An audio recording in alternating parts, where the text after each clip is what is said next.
ಸರ್ಕಾರ ಇದೆ ಕರ್ನಾಟಕದಲ್ಲಿ. ಅವ್ರಿಗೆ ಬರೀ ಅವ್ರು ಅಟ್ಟೆ ಹುಡ್ತಾರೆ. ಆ ಜಾಗನ ವ್ಯಕ್ತಿದವ್ರು ಇದಕ್ಕೆ ಸುಮ್ಮನೆ ಕೇಸ್ ಹಾಕೋದು, ತೊಂದರೆ ಕೊಡೋದು ಸರ್ಕಾರದ ಒತ್ತಡದ ಮೇಲೆ. ಆ ಕೆಲಸ ಈ ಸರ್ಕಾರಕ್ಕೆ ಭಯ ಇದೆ. ಈಗ ಪಶ್ಚಿಮ ಬಂಗಾಳದಲ್ಲಿ ಹೆಂಗೆ ಮಮತಾ ಬ್ಯಾನರ್ಜಿ ಹುಚ್ಚಿಡ್ದಂಗೆ ಮಾಡಕತ್ತಾವ.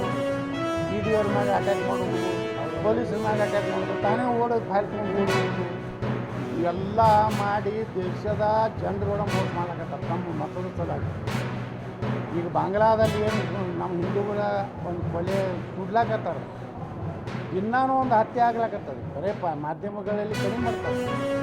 ಆದರೆ ಇದನ್ನೆಲ್ಲ ನೋಡಿದಾಗ ನಾವು ಜಾಗೃತಿ ಆಗಬೇಕು. ಬಾಂಗ್ಲಾದೇಶಿಯರು ರೋಹಿಂಗ್ಯಾಗಳಂದ್ರೆ ಇಡೀ ಜಗತ್ತಿನಾಗ ಅತ್ಯಂತ ನೀಚ ವರ್ಗ. ಅವ್ರು ಎಲ್ಲದಕ್ಕೂ ಹೆಸರಿಲ್ಲ ರೋಹಿಂಗ್ಯಾಗಳು. ಅದಕ್ಕೇ ಆ ಬರ್ಮಾದಲ್ಲಿ ಅಲ್ಲಿ ಒಬ್ಬ ಬೌದ್ಧ ಭಿಕ್ಷುಕ ಅವ ಇಡೀ ಕಿಟ್ಟಿವನ್ನು ಹೊಡೆದು ಹೊರಗೆ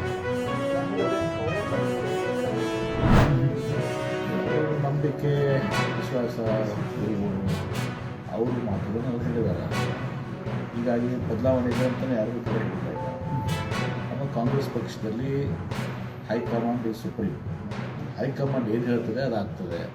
ನನ್ನ ಮಾತಿಗೂ ಬೆಲೆ ಇಲ್ಲ, ಬೇರೆ ಮಾತಿಗೂ ಬೆಲೆ ಇಲ್ಲ. ಹೈಕಮಾಂಡ್ ಸೋನಿಯಾ ಗಾಂಧಿಯವರು, ರಾಹುಲ್ ಗಾಂಧಿಯವರು, ಮಮತಾ ಗಾಂಧಿಯವರು ಅವರೆಲ್ಲ ಏನು ನಿರ್ಣಯ ಮಾಡ್ತಾರೆ ಅದನ್ನು ಎಲ್ಲರೂ ಕೂಡ ಪಾಲನೆ ಮಾಡಿ. ಸಿದ್ದರಾಮಯ್ಯ ಅವರು ಕೂಡ ಅದು ಹೇಳಿದ್ದಾರೆ, ಹೈಕಮಾಂಡ್ ಹೇಳುವಾಗೆ ನಾನು ಇರ್ತೀನಿ ಅಂತ ಹೇಳಿದ್ದಾರೆ.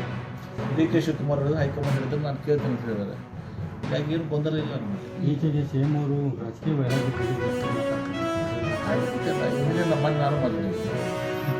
ನನಗೊಬ್ಬರು ಯಾರೋ ಕೇಳಿದ್ರು ಅಧಿಕಾರ ಶಾಶ್ವತ ಅಲ್ಲ ಅಂಥೇಳಿ ನಾನು ಮುಖ್ಯಮಂತ್ರಿಗಳು ಹೇಳಿದ್ದಾರೆ. ಹೌದು, ಅಧಿಕಾರ ಶಾಶ್ವತ ಅಲ್ಲ. ನಾವು ತಿಳ್ಕೊಂಡ್ಬಿಟ್ಟಿರ್ತೀವಿ. ನಾವು ಮುಖ್ಯಮಂತ್ರಿಗಳಾದಮೇಲೆ, ಮಂತ್ರಿಗಳಾದಮೇಲೆ, ಶಾಸಕರಾದಮೇಲೆ ನಾವು ಶಾಶ್ವತ ಅಂತ ನಾವು ತಿಳ್ಕೊಂಡಿರ್ತೀವಿ. ನಾನು ಮೊನ್ನೆ ವೈರಾಗ್ಯದಲ್ಲಿ ಮಾತ್ರ ಹೇಳಿದೆ, ನಮ್ಮ ಸಿದ್ದೇಶ್ವರ ಸ್ವಾಮಿಗಳು ನಾನು ಇಲ್ಲ, ನೀನು ಇಲ್ಲ, ಯಾವುದೂ ಇಲ್ಲ ಅಂತ ಸಿದ್ದೇಶ್ವರ ಸ್ವಾಮಿಗಳು ಏನು ಹೇಳಿದ್ದಾರೆ. ಅಂತಿಮ ಮನುಷ್ಯರು ಶಾಶ್ವತ ಅಲ್ಲ. ಈ ಮೊದಲೆಲ್ಲ ಅವರು ಇವತ್ತು ಇರ್ತೀವಿ ನಾವು, ನಾಳೆ ಇರ್ತೀವಿ ಗೊತ್ತಿರಂಗಿಲ್ಲ. ಈ ಮೊದಲು ಮಾತಾಡೋ ಮಾತಿನ ಶೈಲಿಗೂ ಈಗಿನ ಶೈಲಿಗೂ ಸ್ವಲ್ಪ ಡಿಫ್ರೆನ್ಸ್ ಅನಿಸ್ತಾ ಇದೆ. ಆಗಿರ್ತೀವಿ ಇದು ಮ್ಯಾಚೂರ್ ಅವರು ರಾಜ್ಯದ ಅತ್ಯಂತ